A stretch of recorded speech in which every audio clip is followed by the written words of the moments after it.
പണ്ട് ഒരു ചോദ്യം ചോദിച്ചു, പുരുഷന്മാരെത്ര എന്നൊരു ചോദ്യം.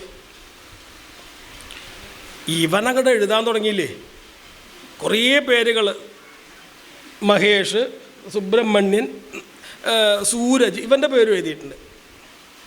ഇനി സമയക്കുറവ് കൊണ്ട് മാഷെ നിർത്തുന്നു. പുരുഷന്മാരുടെ പേരാ എഴുതിയത്. എന്ത് പ്രഥമ പുരുഷൻ, മധ്യമപുരുഷൻ, ഉത്തമ പുരുഷൻ, എത്രയും ഉത്തരമുള്ളൂ. അതിനാണ് അവൻ ഒരു 1.5 പേജ് പേരുകൾ എഴുതി കൂട്ടിയത്. ഇങ്ങനെയുള്ളവന് ജയിച്ചില്ലെങ്കിൽ അത്ഭുതമുള്ളൂ.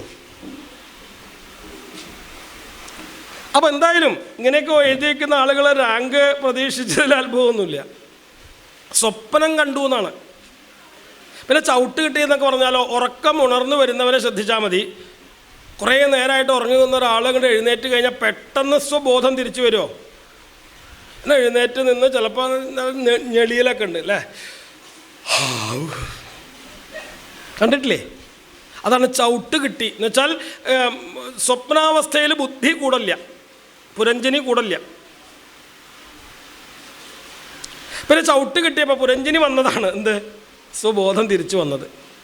അതാണ് ഇവിടെ ചവിട്ട് എന്നൊക്കെ പറഞ്ഞത്. കാലകന്യക എന്ന് പറഞ്ഞതോ,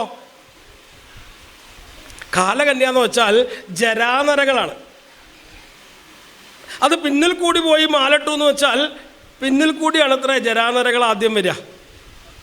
ആരെങ്കിലും കാണിച്ചു തരണം. എന്താ ഒരു ഒരു ഒരു ഒരു വെള്ളമുടി ആരെങ്കിലും കാണിച്ചു കൊടുത്താൽ അങ്ങോട്ടും ഇങ്ങോട്ടും നോക്കി അത് പറിച്ചു കളഞ്ഞു. വെള്ളമുടിയല്ല, വെള്ളിമുടി. അത് പിറ്റേ ദിവസം 2 എണ്ണമായി. അത് രണ്ടും ഇനിയിപ്പോൾ പറിച്ച് കളയണേക്കാ ഭേദം അല്ലേ, പലതും ചെയ്യാം. ഈ ജരാനരകൾ വന്നു എന്ന് വെച്ചാൽ വാർദ്ധക്യ അവസ്ഥയിലേക്ക് എത്തിയതർത്ഥം.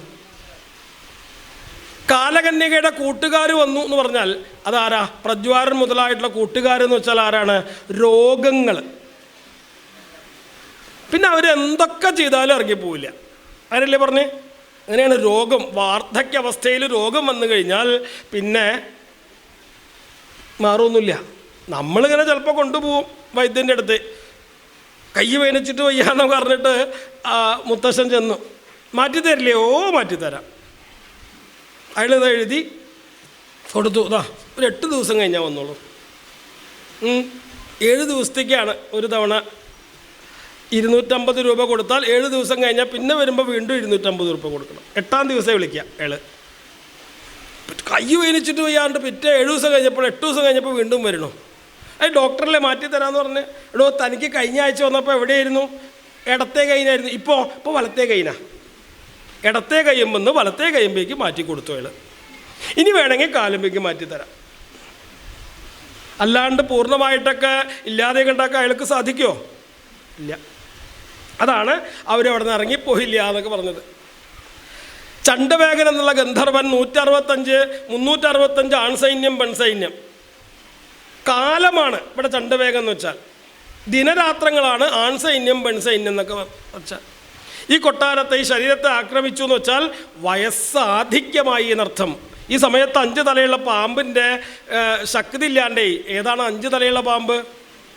പഞ്ചപ്രാണനാണ്. പ്രാണാപാനവ്യാനോദാന സമാനൻ. ക്ഷയിച്ചു, അത് എങ്ങോട്ട് എഴിഞ്ഞു പോയി എന്ന് വെച്ചാൽ പ്രാണം പോയി എന്നർത്ഥം. ഈ ശരീരം വീണുപോയി. പിന്നെ നമ്മൾ ഈ ജീവിതത്തിൽ എന്തെങ്കിലുമൊക്കെ സൽക്കർമ്മങ്ങൾ ചെയ്തിട്ടുണ്ടെങ്കിൽ അതിൻ്റെ ഫലമായിട്ട് ചിലപ്പോൾ നല്ല ജന്മം കിട്ടിയെന്ന് വരാം. അങ്ങനെയാണ് വൈദർഭിയായിട്ട് ജനിച്ചതും. മലയധ്വജന ഒരു ബ്രാഹ്മണനെ വിവാഹം കഴിച്ചു എന്ന് വെച്ചാൽ ഒരു സജ്ജനത്തെ കിട്ടിയെന്നർത്ഥം. സൽക്കർമ്മങ്ങൾ ചെയ്തതിൻ്റെ ഫലമായിട്ട് ഒരു സജ്ജനത്തെ ഭർത്താവായിട്ട് കിട്ടി.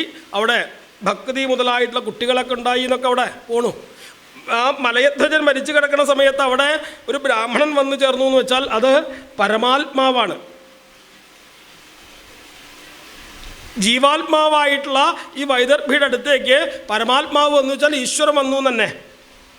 അവർ തമ്മിൽ യോജിച്ചു, ഐക്യത്തിലേക്ക് എത്തിച്ചേർന്നു. ജീവാത്മാ പരമാത്മാ ഐക്യത്തെയാണ് അവർ 2 ഹംസപക്ഷികളായിട്ട് പറന്ന് മാനസ സരോവരത്തിലേക്ക് പോയി എന്ന് വെച്ചാൽ മോക്ഷം നേടി എന്നർത്ഥം.